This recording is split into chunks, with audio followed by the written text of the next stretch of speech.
Características principais: formado a partir de invaginação da membrana plasmática, formado por túbulos e vesículas achatadas, possui conexões com a carioteca, no caso, um envoltório nuclear, né? E as membranas do retículo endoplasmático circundam espaços que estão separados no resto da célula. Vamos começar falando sobre o retículo endoplasmático rugoso, né? O retículo endoplasmático rugoso, ele nada mais é do que um dos dois retículos, né? No componente dentre um e outro, mas eles fazem funções diferentes, né? O retículo endoplasmático, quando associado aos ribossomos, adquire uma aparência áspera, motivo pelo qual é chamado de rugoso ou granuloso, né? Está localizado no citoplasma próximo ao núcleo, sendo a sua membrana uma continuação da membrana nuclear externa, né? Então, esse retículo endoplasmático rugoso, ele meio que vai servir de um filtro a mais para as coisas chegarem próximas ao núcleo, né?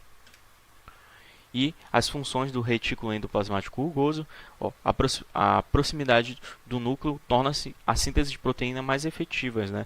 Uma vez que o retículo endoplasmático rugoso pode enviar rapidamente um sinal para o núcleo, iniciar o processo de transcrição do DNA, e ainda há proteínas deformadas ou desdobradas, que no caso são inativas. Há um sinal específico para melhorar o processo, caso contrário, será sinalizado que a célula deve ser encaminhada para uma morte programada, né? No caso, apoptose. E o retículo endoplasmático liso, que é o REL. O retículo endoplasmático liso não possui ribossomos ligados à membrana e por isso parece liso. E suas funções basicamente participar da produção de moléculas de lipídios, especialmente fosfolipídios, que irão compor a membrana das células. No entanto, dependendo do tipo de célula em que se encontra, o retículo endoplasmático liso terá funções diferentes.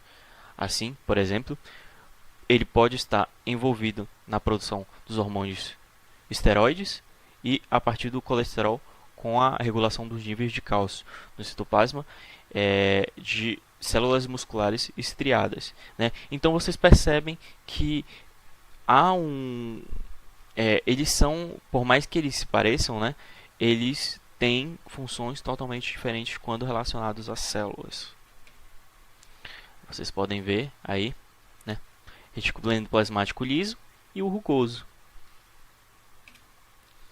Essa imagem vocês podem ver no cadernão de vocês. Tá aqui o liso, né?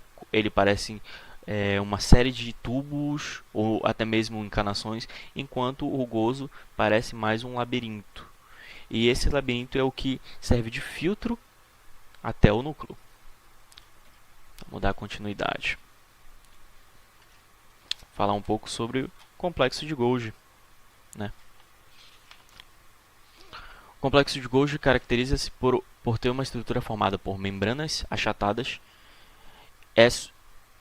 e superpostas.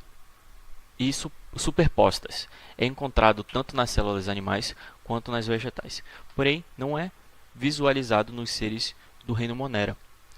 Está localizado próximo ao núcleo e ao retículo endoplasmático, pois sua principal função é secretar proteínas que são produzidas pelo retículo endoplasmático. Por isso, essa organela é bem desenvolvida em células granulares e é responsável pela secreção celular. O complexo golgiense recebe proteínas e lipídios do retículo endoplasmático e os armazena em vesículas que podem ser levadas para outras organelas, para a membrana plasmática ou para fora da célula. É responsável pela formação da lamela média, né, durante a divisão da célula vegetal. Quando o complexo de Golgi armazena e empacota enzimas digestivas, estará originando uma outra organela denominada lisossomo. Então, esse terceiro ponto é bom vocês notarem, né? Quando o complexo de Golgi é bom vocês grifarem também.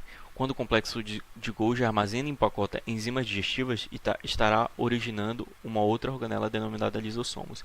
Então, quando a gente fala de complexo de Golgi empacotando enzimas digestivas, a gente remete a lisossomos. Para vocês gravarem isso, vocês relacionam que o complexo de Golgi e tentem relacionar isso com o fato de que lisossomos, né? Então, se todo mundo estiver liso, lisossomos.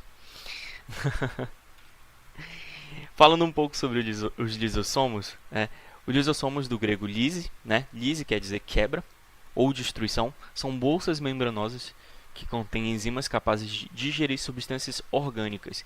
E os lisossomos, eles basicamente são muito importantes para as células porque eles vão promover a lise celular. A lise celular nada mais é do que a quebra dessas células em partículas menores que fazem com que ou sejam digeridas por outras células ou sejam expelidas das células. Vocês lembram da fagocitose e da exocitose? Então, os lisossomos eles basicamente vão trabalhar ali com maestria, né? Então, a partir do complexo da formação dos lisossomos do complexo de Golgi, os lisossomos vão fazer várias funções de quebra dentro da célula. Isso é muito importante. Eu gostaria que vocês grifassem essas coisas. Com origem no aparelho de Golgi, os lisossomos estão presentes em praticamente todas as células eucariontes, né? As enzimas são produzidas no retículo endoplasmático rugoso e migram para os dictiossomos, sendo identificadas e enviadas para uma região especial no aparelho de Golgi, onde são empacotadas e liberadas na forma de pequenas bolsas. Então elas saem do aparelho de Golgi, né? E são enviadas em pequenas bolsas para onde elas precisam realizar os trabalhos de quebra. Como eu havia mostrado para vocês mais cedo essa imagem, né? Muito importante vocês verem como funciona a ação desses lisossomos dentro de um organismo. Os lisossomos são organelas responsáveis pela digestão intracelular, no caso a fagocitose, como eu havia comentado. As bolsas formadas na fagocitose e na penocitose, que contêm partículas capturadas no meio externo, fundem-se ao lisossomo, dando origem a bolsas maiores, onde a digestão ocorrerá.